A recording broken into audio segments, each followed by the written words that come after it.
Well, hello there, and thank you for joining me for this week's edition of Telile 24/7. I'm your host, Adam Cook. On this week's show, I'll take you to one of the two open houses held in Richmond County by Bearhead Energy as the company sought local input for its green hydrogen and green ammonia plans. Our studio interview this week on Telile 24/7 comes courtesy of Richmond Warden Amanda Mombourquette, who is sharing details of the newly approved 2023-24 municipal budget and what decisions were made to help keep tax rates in line for another year. And we have extensive coverage of a special meeting that was held at the Rocky Bay Hall on Wednesday evening, June the 21st. Several members of the Department of Natural Resources and Renewables were in attendance, as well as Richmond MLA Trevor Boudreau, to hold a community engagement session on what should be done to upgrade and enhance Pondville Beach Provincial Park. A little later in the program, you're going to hear from the head of a community campaign designed to seek these improvements for Pondville Beach. But first of all, here's Richmond PC MLA Trevor Boudreau, who hosted the community engagement session on June the 21st. Here are his thoughts about the meeting and what happens now in terms of Pondville Beach and its management. It was a great turnout, and I think that shows just how important this beach is to the community and to the region, and certainly for Richmond County. And I think a total of 90 people here, including staff from NRR, and so I think the agenda was really well laid out. It kind of gave the information of kind of how the planning process happens for NRR when they're doing a management plan, and then it got feedback from the community. So there was a lot of roundtable discussion about what the values and the vision is of the beach for the community, and certainly that allows them to make an informed decision on how these things can proceed. So certainly, I think well done. This was Telile's first opportunity to ask MLA Boudreau about what he thought of the overall Pondville Beach situation and whether he was surprised at all by any of the updates that were brought forward by DNRR staff during the meeting at the Rocky Bay Hall. Here's how he answered that question. Not at all. I think you know, the community has really kind of stated kind of their want and desire to see this beach not only protected, but you know, being there for the future, certainly generations as well. So NRR certainly has their mission with respect to parks across the province. I think it was stated here before that for 20 years there really hasn't been an increase in funding for parks. That has changed this year. Our government has changed that. So there's a roughly a $10 million investment this year and for the next few years. So this is a great opportunity and great timing for this discussion on this beach. So I think all in all, great. Heading into the meeting on June the 21st in Rocky Bay, many local residents had concerns about different aspects of the care and maintenance of Pondville Beach, including the state of the deteriorating wharf facility and the condition of dunes that dotted the beach's shoreline. So, does MLA Boudreau feel that either he or local residents got answers to these questions? I think some of them have, but I think there's always going to be question marks, right? There were discussions about whether it's the wharf or the parking lot, and those are things that are yet to be determined in terms of how that is going to unveil and unfold, but certainly making sure that those points are known, I think, is important. And I think I stressed that kind of tonight with making sure that they feel comfortable reaching out both to the department or myself if they have questions, so that they can try to find those answers and and find the appropriate people to look into it. With Natural Resources and Renewables officials telling the crowd at the Rocky Bay Hall that a draft management plan will be posted online through the summer, MLA Trevor Boudreau is urging those that have been active in the community campaign through Facebook and other means to keep their ideas coming. Well, certainly I think the Facebook group has done a really good job of informing and making sure people in the community and people who value this beach are informed as to what's going on. And I hope between them and myself we'll continue to kind of inform people as to the process that's going to take place over the next couple of months and couple of years. But it's certainly, I want people to make sure that they feel comfortable reaching out to myself or to the department, and so certainly I'll be sharing kind of the contact information for some of the people that are players in this. So certainly look for that on social media, but also kind of around the area too. And coming up on Telile 24/7, we'll speak to the head of the Save Pondville Beach Provincial Park Facebook group and community campaign, Lisa Boudreau. What did she think of the meeting in Rocky Bay and the answers being provided by the Department of Natural Resources and Renewables? Find out later on in this episode of Telile 24/7. Can Richmond Council hold the line on residential and commercial taxes in its budget? That's been a question that gets asked year after year. And while the county has been able to keep tax rates in check for many years, there were several specific challenges that were going up against the county this time around as municipal councillors dealt with rising costs in the areas of policing and education. Well, to get the details on the municipal budget and whether your taxes are going to be going up this year, I was pleased to speak with Richmond Warden Amanda Mombourquette in our Telile studios in Arichat. Here's our conversation right now. So obviously we're here to talk about the budget. It passed unanimously earlier in June, and you were able to keep tax rates stable once again, residential and commercial here in Richmond County. Can you tell me why you and council felt it was important to do that and what kind of work was involved in making sure that happened? Yeah, so I mean, the reality is that, you know, as we were heading into our budget season this year, we know that people's property value assessments have gone way up. So, you know, some as many as 8%, some as many as 10 or more. Keeping that in mind, that, you know, that assessment value has a direct impact on the amount of revenue that the municipality takes in. Assessments are determined by Property Valuation Services, which is a provincial entity, but the rate itself is determined by the municipality. So once we realized, you know, that jump in assessment value had happened, we knew we would be able to, you know, have a better chance of keeping the tax rate steady. I will say, Adam, I don't believe it's a sustainable strategy in normal times. You know, I wouldn't consider post-pandemic maybe normal times at this stage of the game, but in normal times, it's really not a sustainable strategy to try to hold your tax rate to the same amount all the time, because there's always going to be more infrastructure investments. Our costs, like any household, our municipal costs are on the rise as well. But this year's different because we saw that jump in assessment values. It meant more revenue for the municipality that we could use to reinvest back in the important services that are important in our communities, which meant we were able to hold the line on the tax rate. So right now it stays steady at 85 cents and for residential and $2.15 for commercial per $100 of assessment. Now, you and I were talking just before we went on the air about the idea that while assessments themselves haven't necessarily taken a sharp jump in Richmond County over the past year, assessment revenue has gone up, allowing some flexibility in terms of being able to keep the tax rate stable. Can you make that distinction between one and the other, just so our viewers understand that a little bit better? So it is the assessment values that have taken the big jump this year, and so that's why we're able to keep that rate steady. As I mentioned, the assessment values are determined by, you know, at a provincial level, but where the municipality comes in is on the rate itself. And so when we took a look at the assessment jump, you know, we thought that's going to be a lot of pressure on households in our communities already. It's going to mean, you know, that we are collecting additional revenue that, like I said, we can reinvest back into communities. We didn't want to add to the burden of household costs this year, because of those circumstances. So, you know, I'm really glad we were able to keep the tax rate steady. That, I will tell you, was a unanimous decision of council in particular. We were all on the same page going into the budget discussions that we would like to keep it at least at steady if at all possible. Yeah. Now, you mentioned that in some areas spending has gone up, and this is spending that's beyond the control of the municipality. Right. This is spending that is set by provincial and federal governments and by other outside forces. Can you tell us a little bit about where the challenges were in keeping things steady in terms of budgetary spending and decisions this year? Yeah, so look, it's we call them mandatory contributions. They are amounts that municipalities across the province must pay back to the province for things like policing and education in our communities. And a lot of people don't realize that the municipality is responsible responsible for a large contribution in those expenditures, but we really are. And as a matter of fact, this year those mandatory expenses, they account for about 30% of our budget expenses this year.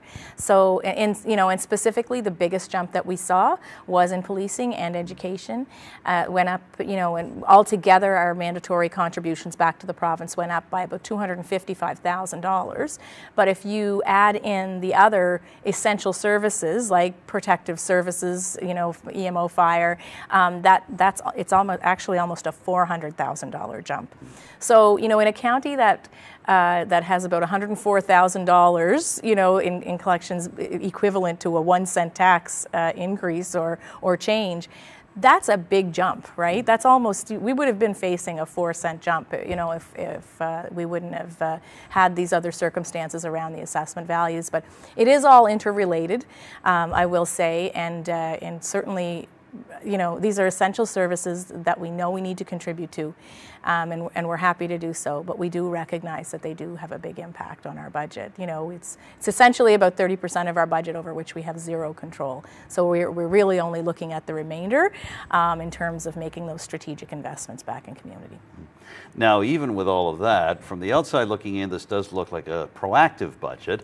It looks like you and your fellow councillors were able to make some decisions in terms of spending to try to improve the lives of people here in Richmond County. Can you give me a couple of examples of what the spending priorities were for the county this year? Yeah, for sure. I mean, that's a big part of our discussion every budget year, has been for the last 3 that we've done.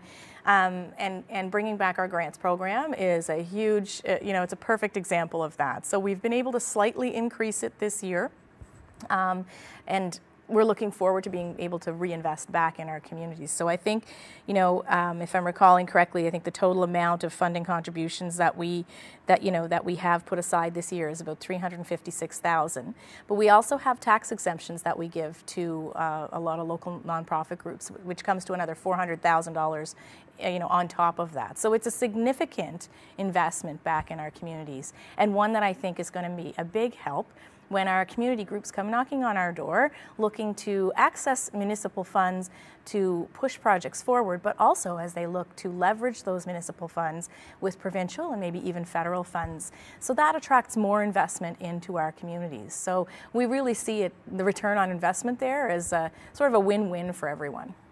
It seems like there's a lot of give and take among councillors to be able to allow the funds to be there for these grants and for these tax exemptions. And I mean, even we were seeing at the most recent Committee of the Whole meeting for Richmond County, councillors being willing to work together to ensure that requests could go through even at this late stage. Can you speak to the spirit around the table, not just at that particular Committee of the Whole, but also all through the year and especially at budget time in terms of making everything come together like this? Yeah, sure. It really is about give and take and trying to figure out where, what's the priority for this year. I would say, a great example is the discussion that we've had so far on putting a sidewalk extension up to École Beau-Port, right? As a council, I would say we all agree that the safety of the people using those, road corridors right now is of the utmost importance. I think how we get there is part of that give and take discussion that's been happening, and I'm really pleased to say that we've had some great conversations with CSAP to talk about our plans moving forward. We will be doing a piece of work this year, maybe a piece of work next year, but in partnership with them, and I think that's really key. So really, I was really pleased to see all of council kind of support that direction. It seems like it might be very localized to a specific community, but at the end of the day, it has a bigger implication for the whole county, because what's good, for one community is really good for all of our communities. And that's a phrase that I've heard come out of the mouths of councillors on a number of occasions, as we kind of make these decisions and try to move projects forward.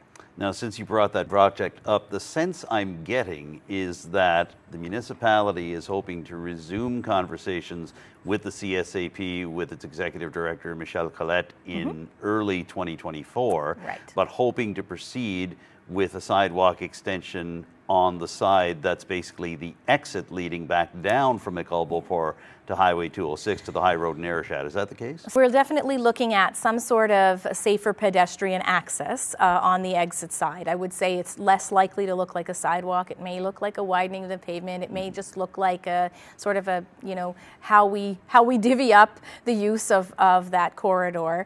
And we're going to look at some, you know, hopefully innovative ways of doing that. But we want to get that groundwork done so that, you know, in January next year, when we are talking with Mr. Collette, that we've got at least that piece of work done, and hopefully be able to work with them on the next stage. Yeah. All right. Well, we'll see how that goes. Yeah.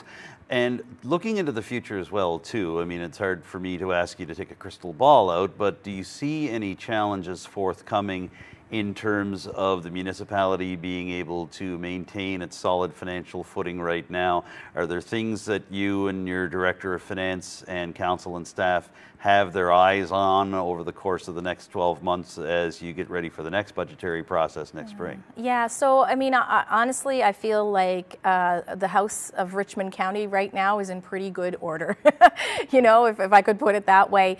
We're making, you know, financial decisions that are based on evidence. We're making, you know, project decisions that are based on evidence and finances. You know, we have to keep those constraints in mind. We know that we're facing a huge infrastructure deficit in this county. You know, we've got aging water and sewer infrastructure. Certainly our arena is an aging facility reaching the end of its life. Our staff does a fantastic job of keeping all those key assets in our communities working and functioning for the members of our communities. But at the end of the day, we need to keep an eye that there are going to be some major investments in the future that are going to be required. Mm-hmm. So one of the budget items that's going to be proceeding now is we had set some money aside last year, set additional monies aside this year to look at doing some community consultation and specific planning around the existing arena facility. So, you know, do we need to replace it? Is there something else we could be doing with it, you know, in terms of investing to make, you know, to extend its life? So we're looking at all of our options there, but we really want to hear from community before we make any kinds of decisions on how to go forward. So I would say to the viewing public, please stay tuned because we're going to be coming at you looking for your opinion and your ideas on what would sort of elevate our service provision, you know, and we're talking about a multi-purpose facility, you know, not specific to arena, not specific to necessarily even recreation. Are there other uses that we could be looking at that would make it more sustainable, more integral to our community, and usable all year round, right? So, so we're going to be coming looking for some feedback from the public on that matter. And I think, you know, as we proceed with projects like that, think about the accessibility changes that we're going to be making in. We've set aside money to invest in accessibility changes to our buildings. It's really all about positioning the municipality to better serve a wider range of people in our communities, to be as inclusive as possible. Now, I wanted to pick up on the replacement of the Richmond Arena because it was just over a year ago that you sat literally in that chair in the studio and talked about the idea of replacing the Richmond Arena with a multi-purpose facility, as you describe it, and looking at community consultations. Now, do you feel that the municipality is where you hoped it would be a year ago when you folks first went public with this plan? Yeah, so the short answer is no. I wish we were way further ahead. You know, we did set some monies aside in last year's budget to start that work, and so when we put tenders out, they came back in well over budget. So as most of the tenders are that we put out these days, I think, you know, and I think you would get the same report back from the province and federal government, expenses again have been increasing, right? Costs have been increasing. So that's why we brought it back.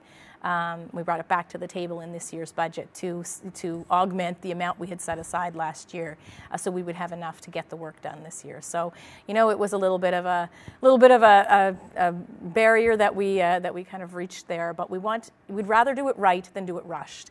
Knowing the facility is aging gives us a little bit of, you know, maybe urgency, to say the least. But at the end of the day, we don't want to rush into a solution that's not a right fit for Richmond County. And the only way we're going to get there is by talking to our constituents and having some professional advice. So yeah, that's the direction we're moving in. In that spirit, I don't want to pin you down to a date, but in terms of the community consultations, are you folks looking at the summer or in the fall? What do you have in mind? So it will not be the summer. I can tell you that because we're going to have to re-tender. Of course, those tender prices would have expired, so we'll probably have to re-tender that work unless we can have some kind of agreement from the consultants who did provide the pricing and the quotes on honoring them. But generally, these types of things expire, so we'll have to go through the process. That's processes that we're obligated to do according to the Municipal Government Act, and then likely when we reconvene in the fall, we'll be looking at making a plan to go forward. Mm-hmm.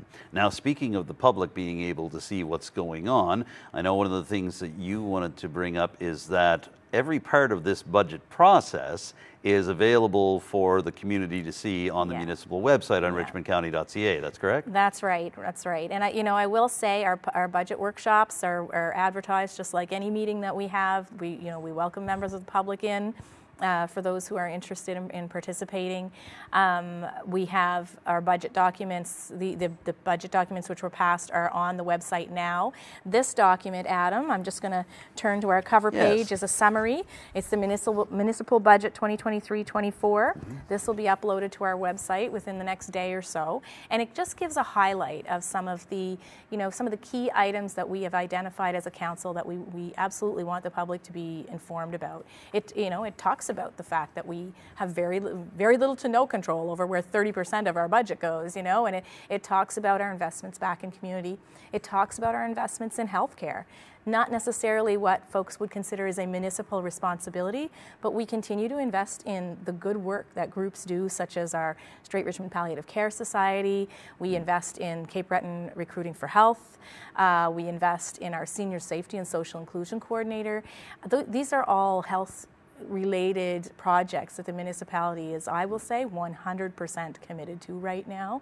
And we recognize that without that work being done on the ground for Richmond County, it really would put us at a disadvantage when it comes to attracting new people to our community, when it comes to providing good service for our aging population, right? So I would just ask folks, please head on to the website and check out the budget highlight document. It'll be up there in the next day. All right, we've covered a lot of ground, as I thought we might in this conversation. Did you have anything else you wanted to add about all this just before we wrap up, Warden Mombourquette? I think the only thing I would add is, it takes a lot of work to put this kind of budget together every year. I'm really excited about a couple of new investments. One is in sort of some IT support. So we will be hiring a new person to really look at our technology, how it's being used, and how we're keeping our data safe and protected, including the personal data of our constituents. I think we've got some good solutions in place now, but times are changing quickly, and so we recognize that we need to continue to put a focus on that. And so we're really excited about that piece of work, because I think that will not only increase security, but it will also increase efficiency for our staff and even for councillors as they are going about their business and doing work. Also very excited to be adding a new position around community engagement and special projects. So as you know, Adam, several years back we went out to the public and we asked them to participate in a refresh of our strategic plan. Yes. COVID had hit, brand new council. We needed to understand what are the current priorities of the people, and so we've put that together. It's available on our website. And it talks about, some of the things that we're doing now related to health, related to, the community investments. But it also, there's also gaps there for us, right? And so in committing to the public, or in going out to the public and asking for their opinion on what they think should be our priority, to me that also is a commitment that we're going to act on those priorities. And so this new position is going to be a very strategic one for us, and will be definitely mandated with advancing particular pillars within that strategic plan. So that's really exciting. I think community groups will be seeing a lot of this new person that gets put in place, and I know that it's from a staff perspective. I see some excitement there as well, that they're going to have a new resource to be working with. Okay, well, we look forward to seeing who fills that role, and possibly even having them sit in this chair over here. Never know. Yes, exactly. Bearhead Energy recently held community open houses in the communities of Arichat and St. Peters. These were designed to solicit public opinion on the green hydrogen and green ammonia plans that the company plans to launch within the coming months in the Point Tupper Industrial Park.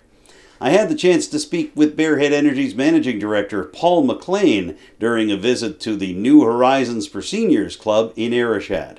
Here's our conversation right now, beginning with MacLean's assessment about why it was so important to visit Arichat and St. Peter's at this time. We actually had planned to do them earlier on prior to submission of our environmental assessment documentation, but weather didn't cooperate with us and we had to cancel them. But we felt it was very important to get back into the community and make sure that we were always the first and best source of information for any questions, concerns that stakeholders in Richmond County may have on the project. So just want to be in the community answering any questions that residents may have. And according to MacLean, while local residents do have questions as the open houses touch down in Arichat and St. Peter's, community residents are giving Bearhead Energy a warm welcome. Actually, we're really encouraged by the level of support from all levels of government and also from people in the general community. I think we're very fortunate in the Strait of Canso region that there's very much an open for business type of attitude, and you know, there are always concerns around any major project development, and we want to make sure that we're addressing those concerns so that everybody is comfortable with the approach that we're taking. But very supportive. If the Bearhead name sounds familiar, other than being a geographical location in western Richmond County, that could be because of the company's previous efforts as a liquefied natural gas facility. While those efforts didn't pan out, MacLean and his company partners have remained involved over the past 2 decades, and he's hopeful that the shift to renewable energy through green hydrogen and green ammonia will produce the dividends that LNG production didn't. I was very much involved with the previous iterations of the project when we were developing the project as a liquefied natural gas terminal. You know, from the early 2000s to about 2015. I was fortunate enough with a partner to buy the project back in April of 2021, and we made the decision to move away from fossil fuels and to really join the fight against climate change and to work on the development of a green hydrogen and green ammonia project. The reason that we're very confident in the success of this project is because geographically we have every element that we need in close proximity to the site. We have the Landry Lake water utility system that was designed for heavy industrial projects such as ours. We've got an ice-free and deep harbor.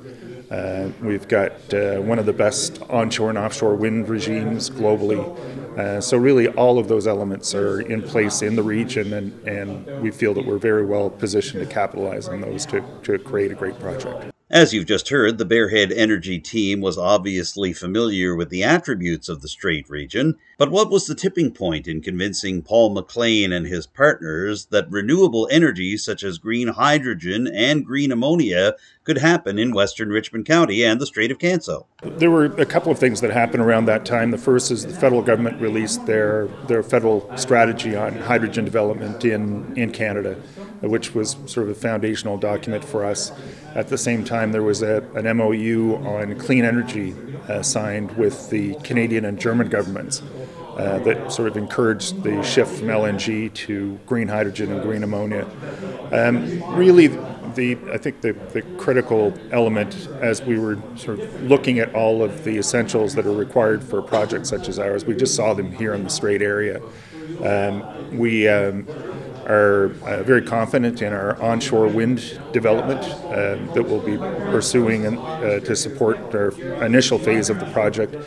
But I think in 20 years of work in the energy space, I don't think I've seen all 3 levels of government so aligned in supporting the development of the hydrogen industry, but also offshore wind development in Nova Scotia. And we were very encouraged by Premier Houston's announcement on the 5 gigawatt call for bids that they're planning for 2025.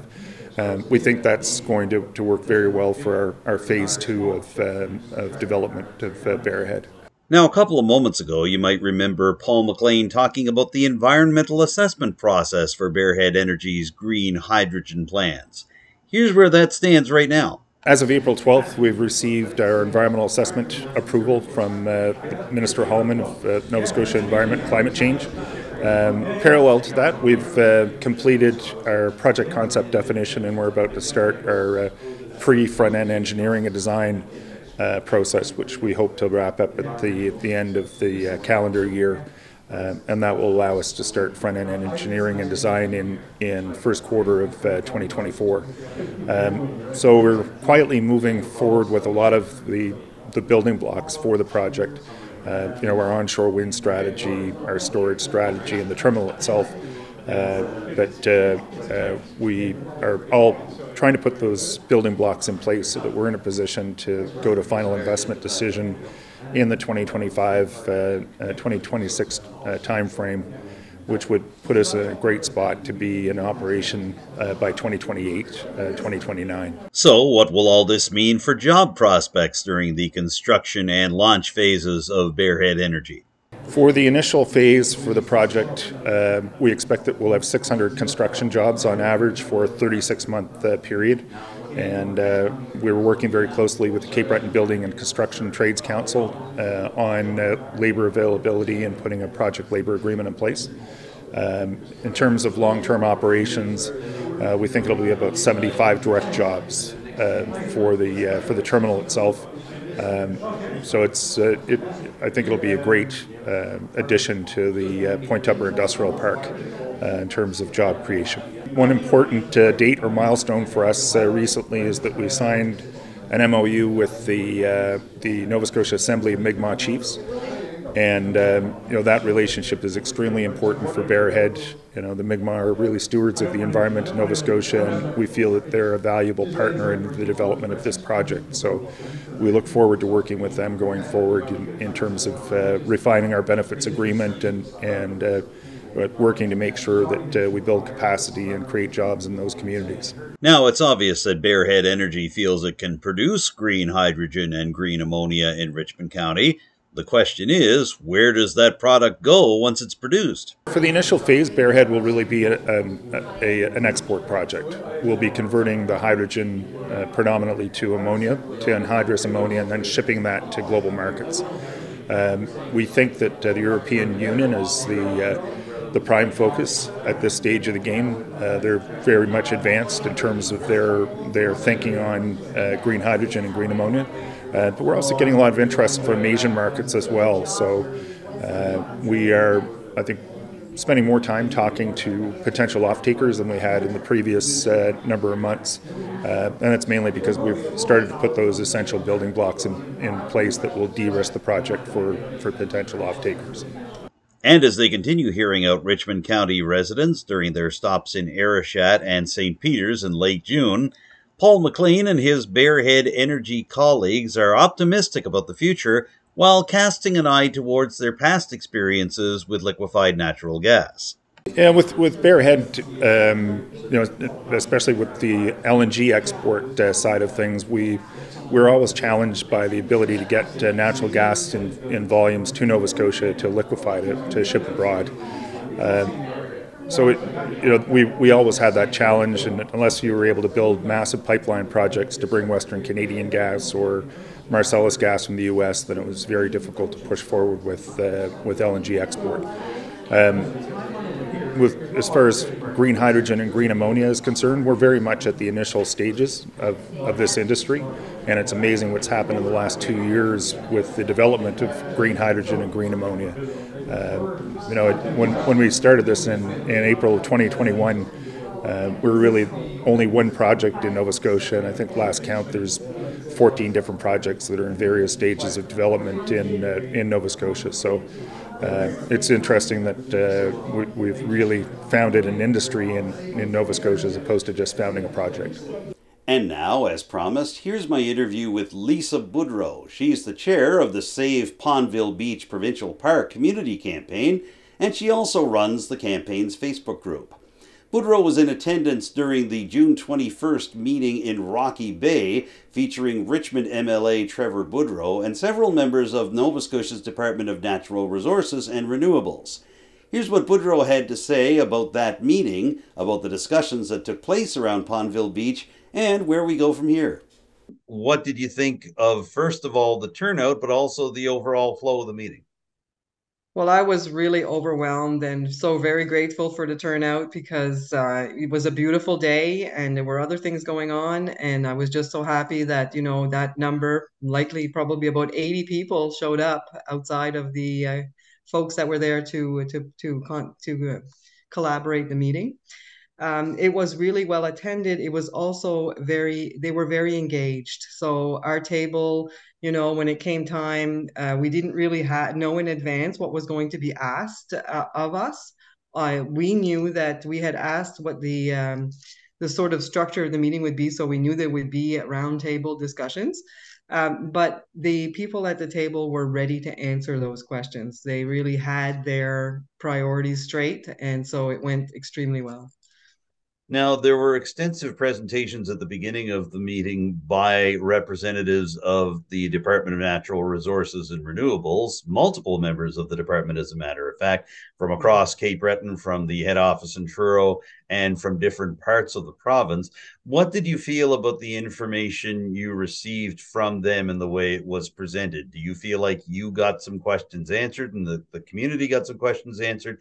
Basically, what did you think of what DNRR had to say? Well, I think it was interesting to see how they're structured and what they consider when they look at a park, and how they prioritize based on the needs of the park. So, they said they talked about different types of parks, the fact that there was 203 in the province and 80 some were one type and 100 and some were another, and then they had a handful, or probably the largest portion were picnic parks. And the picnic parks are what describes Pondville Beach. And so it was interesting to see how they looked at the whole site, not just the beach. We talk about the beach, we say we're going to the sandy portion of the beach, but they also look at every other aspect, natural or not, that it forms part of the park or that surrounds it. So it was interesting to know that the beach was a protected beach in 1981 before it became a provincial park in 1984. And Yes. I was happy to know that, which means that the whole strip of the beach, not just what belongs to the park, is protected, including the dunes, the sand, and what they call the salt marsh behind it. So it was a big learning curve. Yeah, interesting. Yeah. Now, were there any parts of the meeting that you felt left you wanting a little more? Because there was a lot of information given, including information on how to participate in the management plan that the department is putting together. So local residents will have the chance to do that through the course of the summer and into the fall. But that being said, do you feel like there were any parts that left you wanting a little more, or that you might have some questions or concerns that either you didn't get answered or that local residents didn't get answered? Well, I think the biggest part of it for us is the follow up, of course. So this whatever it is, if it's another community consultation or if it's got more of a reach out and done through social media or email or however that is, it really I want to see what that end result is at the end of the day, right? Because basically all this ask is dependent on what the outcomes are. And I felt that and so did the rest of their committee, and it seemed like everyone there felt like the engagement that they received at this point was pretty overwhelming. And that based on the fact that we will be sharing with them the survey, which had 626 or 27 respondents, and we covered a lot of what they were asking at that meeting. We will be providing that for them as well. It's been, a good number of years. I'm going to tag 10, maybe even more, since there's been any kind of infrastructure increases or real investment in that park. So honestly, there are some very obvious changes that need to be made. And it would have been nice for them to be able to get a gist of what it would be that they would be coming with this year as additions. That question was asked and it really was deferred. It's just going to be really great to see what they actually come with at the end of the day. I was there the other night, and a couple of common themes kept emerging. One about the situation involving the wharf. And one of the possibilities in terms of the department dealing with that is to cap it with rock or concrete and basically cordon it off from the rest of the beach to be able to make it a little safer. But that being said, just from your perspective and those of the people around you at the meeting, is an idea like that workable? Is it safe? What reaction did you have when this was presented as one of the three possibilities for the wharf? Well, yeah, when I saw the three-part possibilities, first one was the armor stone. The second one was to rebuild it, which I figured would never happen. The third one is to remove it. The armor stone idea is not out of the norm. I don't think it would be somewhat like it acts more like a jetty. It kind of stops the movement of sand. It stops the movement of the ocean waves into into the channel. And so there's really, it's probably a quick fix, and it may solve the problem. Who knows? But the thing that would concern us is that the top part of the wharf that is not as impacted, that is actually still structurally sound, is very useful if we're going to use activities that can be done from there as a platform. It's also crucial for accessibility to those who cannot actually navigate the sand to be able to get to a safe and flat and secure platform to view the beach and to just hear the sounds and the smells and the birds and watch the children play. And that is the most important. Accessibility is the foremost and most important aspect that is missing from this park. That's where we sit on the wharf. To remove it, I'm not a environmental scientist. I'm not a structural engineer.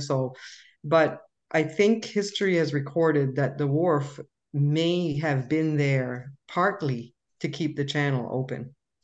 And the negative impacts of having that channel close could be catastrophic to the regions that people live in that follow the road, for example, the house, the one home at least that's on the water side of the road along the salt marsh. So there's a lot to be considered. And they did talk about the fact that it was similar to the Barachois on the other side between Pondville Beach and what we refer to as the back beach. Yes. And I did not see it that way at all because first of all, it's fed by two potable bodies of water, two lakes that are quite large in size. And so it has a good amount of flow coming into it, where the other one sits more like a swampy marsh. So it's fed by small waters that collect there, but not lakes. And so I think that it's important that they really have a look at what feeds into there to ensure that when they consider what they're going to do, that it's not going to negatively impact the beach or anyone that lives near it or the other infrastructures that lead to it. So. Now, I wanted to pick on another recurring theme over the course of the evening, both from DNRR and from some of the other residents that were there. The concept of moving infrastructure that exists at the beach, specifically the washrooms and change rooms, over to nearby Gibbs Lane. This came up a few times. What are your thoughts, and what did you seem to feel that the people around you thought about that idea? The gentleman who did the presentation on that part did a very thorough job. He showed visuals that explained the size of the beach the size of the current parking area as compared to maybe one of the larger vehicles that could park there. Certainly not as large as a camper or an RV, but an extended cab truck. And it showed that if they parked adjacent in the parking lot, they were pretty much from one side of the parking lot to the other. He showed, images over time, historic photographs that showed how the dunes were moving inward and how the vegetation was taking over the sandy portions of the beach, which means that basically it's being reclaimed as a dune area. And it's whether we agree or we don't agree, wherever we sit on that. The bottom line is that the Department of Natural Resources has a mandate to allow and encourage the rejuvenation, the natural rejuvenation of the dunes or the beaches themselves as being the best way to ensure that they do survive. I do, our table had some concerns about health and safety measures, emergency measures, specifically on how to deal with emergencies of a parking lot. The last access to the beach is actually a distance away from where an emergency could occur. But there's not the first time they would have to deal with that. Many, many parks have much longer walkways, accessible walkways to the beach rather than a road. So I'm assuming they have a policy for that. But it is a consideration. Toilets was a consideration. At least they wanted to have something on the beach so that they wouldn't have to walk the distance to, with a child or an elderly person or anyone really that would need those facilities. So there was some concern, but I think mostly it's because it's hard to accept change sometimes, and sometimes there's change for the sake benefit of change is not really anything beneficial. But in this case, there is a reason that the change makes some, at least merits some discussion, and I think that that's where we are. Most people, I was surprised that no one really had great exception to that on the tables that presented. So now, in terms of gauging public opinion as well, Lisa, your committee and your campaign, as you mentioned earlier, had put out a survey to try to get a sense of what community residents would like to see in terms of things being done to Pondville Beach Provincial Park. Are you folks able to release any figures or any common themes that came out of that survey? Is that something that you're working on right now? Where does that go? yeah, that is something actually that we're working on right now, because we have told the Department of Natural Resources that we would share the results of the survey as a way of being able to, I guess, broaden their scope as to what the public is saying and what they're engaged and what their responses are to some of the same questions that were brought up at the meeting. So we're actually just in the midst of trying to make that in a usable format that's of value. Some of the processes or I guess the applications that we use to consult and use this survey is not necessarily transferable, all of it. So we're trying to do, can we do it in a spreadsheet format? Can we take pictures of the results and send it? Or do we just allow them full access to the survey as as an admin, and then they can enjoy to see what's coming in. So those are the things that we're just trying to figure out. For the general public, I think it will be mostly pictures of the actual results of the survey. And unfortunately, what you don't get in that is the comments that are put underneath, because they're pages and pages and pages long. And so that we would leave to the folks at the Department of Natural Resources to actually have their technical people, pull through all of those, put them in categories, and then say, okay, this is what these people said, that's what that said. So I think that's where it's going to sit, and I'm hopeful they have that out today. All right. Well, we'll see what happens there. And in the meantime, Lisa, where do we go from here? What's the next steps for the local campaign, but also in terms of just the conversation now, which is wide open between the local campaign, the local residents, and DNRR? So basically, what happens now? What are you encouraging your fellow campaigners and fellow community residents to do?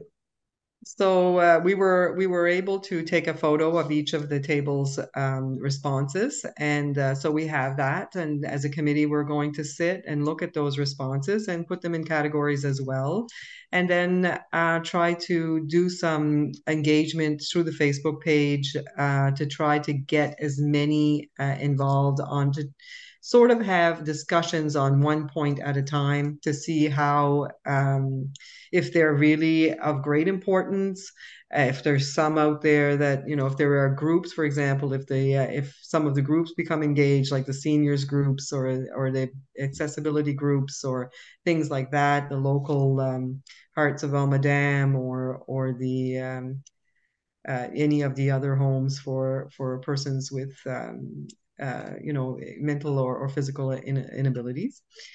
Those are the types of things that we want to hear from, that we really want to get some engagement, so that we know that what we put forward as a group really does identify and answer the needs to the communities. And you can take Ilmadam as a community and scale it anywhere, and you're going to get probably the same percentages, maybe different population sizes, but the same percentages of persons who should have a voice there. So that would take us through the summer, and then we'll look at at what DNRR comes back with. When we'll continue to share with them what our findings are, but whatever they come back with, we can look at and see if it matches what the first engagement session actually brought out, right? Mm-hmm. All right. Well, we'll hope for the best with that process. And in the meantime, we've covered a lot of ground, Lisa Boudreau, as I thought we would in this conversation. Is there anything else you'd like to add about the whole process and about the community engagement session held on the evening of June 21st? Well, honestly, I have to give a shout out to our MLA, Trevor Boudreau. He's been very involved and extremely engaged from the start. I think it goes with just his personality as being, someone who probably uses the parks on a regular basis, right? So we're very fortunate there.